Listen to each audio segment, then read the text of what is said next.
pull. We don't say pull in handgun silhouette. I'm sorry, I'm just a rookie. Now, this was my first time to meet the Dixon triplets, and I'm going to be honest with you, I cannot tell any of them apart. And that has been a problem here since they've been in the 7th grade. I've only done 2 or 3 stories on his beard, so now I have it. You like my dental work? Oh, my goodness. Clynch, who's got a breakdown of quarterback play.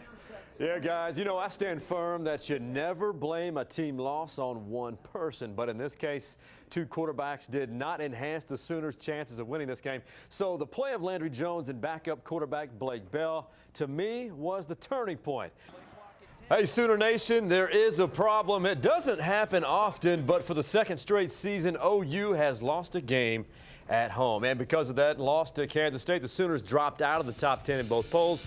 OU is now 16th in the AP poll and 15th in the USA Today poll. The Fighting Gundies, though, are now 22nd in that poll. More on OSU later. Good Sunday to you. So what can OU do to salvage their season? Well, maybe that's just a pessimistic view, but the Sooners, they do have some issues, namely turning over the ball. Both quarterbacks, well, they were responsible. Landry Jones and Blake Bell accounted for the 3 turnovers last night. But moving forward, the big question is, how does OU correct this?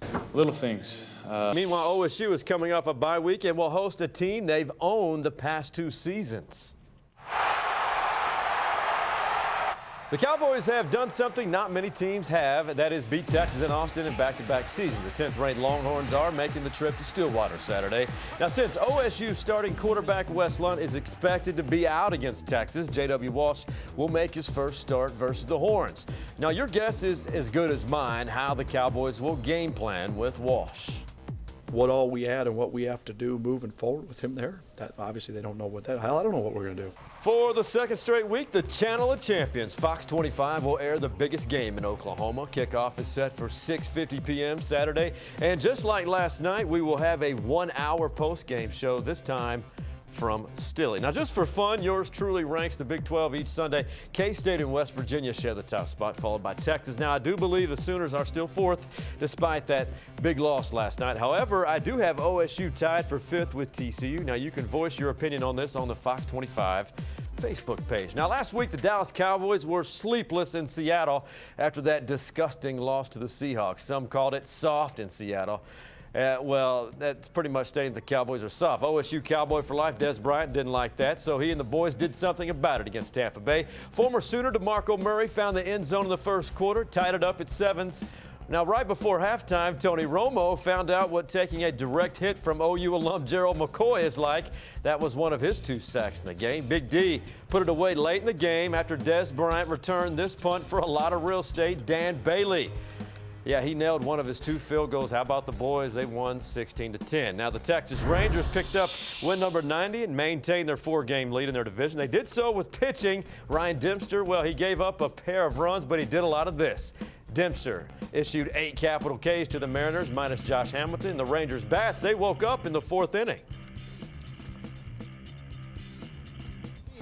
Going back, and goodbye for Napoli. Coming after Mike Napoli and Giovanni Soto both said, hate to see you go by. The Rangers won 3-2, and they own the best record in the American League.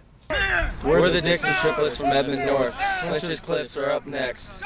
Well done, fellas. Speaking of Edmond North, how about Colton Byford, the UCO defensive lineman, living a dream? How about a pick 6 from the Broncos defensive end? He earned the title of Hands of the Week. Now, the sweet feet of the week goes to Bishop McGinnis's Braden Roy. Check out the moves. He's quick and he's fast. Yeah, he did that all the way to the end zone.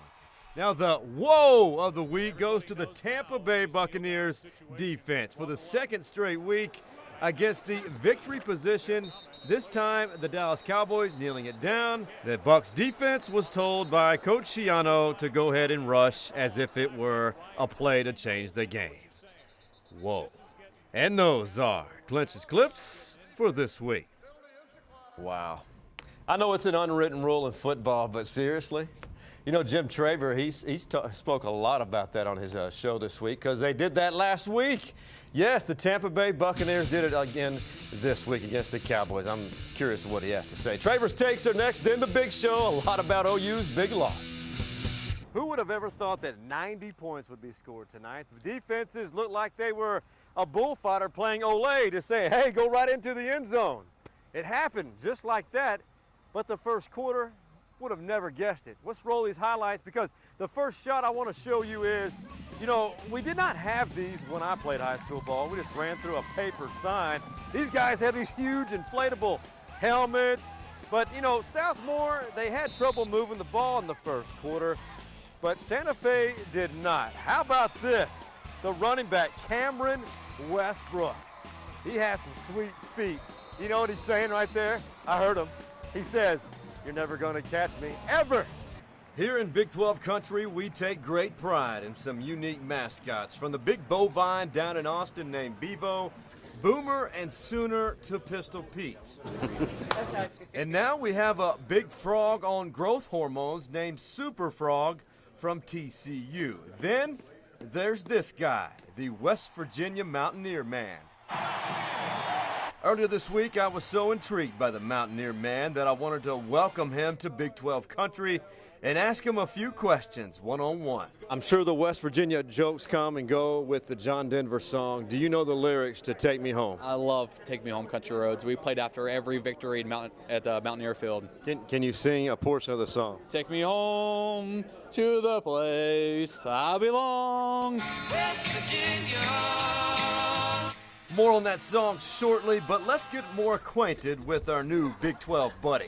Now, the gun is obviously not loaded today, is it? It's not loaded right now. Coming through airport security, they got rid of all my black powder, so it's a real gun, though. Well, OU, I was there in the Fiesta Bowl in 07. Yes.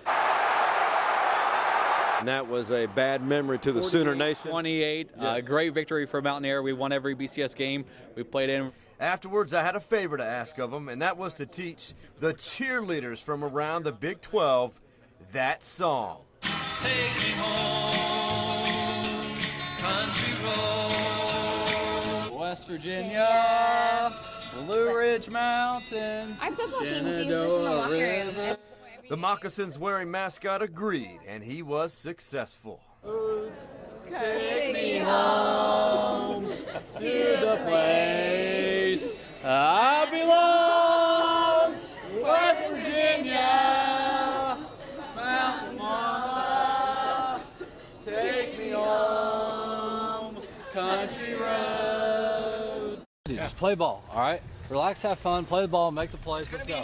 That sounds all too familiar. A competitive team anxious to get onto the field and win. Hey, man, see I'm doing it. But this group of 15 young men have experienced much more than most of us ever will. They all had an amputation. They never thought they'd even walk again, more or less live. Fighting on the front line in Iraq was the cause of the loss of limbs, eyelids, and other severe injuries. An improvised explosive device was set off underneath my Humvee, resulting in the amputation of my leg below the knee. Throughout lengthy rehabilitation and determination, each of these former high school and college athletes started their lives over, but this time with artificial limbs. For them to do that, you could see the love of the game. Most of us can't imagine the pain and mental torment each of these brave souls endured. But in adverse situations, the human body is limitless with overcoming such adversity. This revitalizes that intestinal fortitude that they had ingrained into them in their services. It brings it back. Now this is amazing. Throughout all those traumatic experiences and the major injuries suffered, these young men find happiness, the therapeutic experience of playing softball together. And the funny thing is, when you walk into their dugout or meet them out in the parking lot while walking into the softball stadium, it's like walking into a locker room, just ragging on each other out of fun. Yeah, this is Saul. He looks like a quiet guy, but boy, does this guy got a big head on his shoulders. This guy is... On the field, they may not be perfect, but these wounded warriors are perfect in representing the red, white, and blue. Sean Clynch, Fox 25 Sports.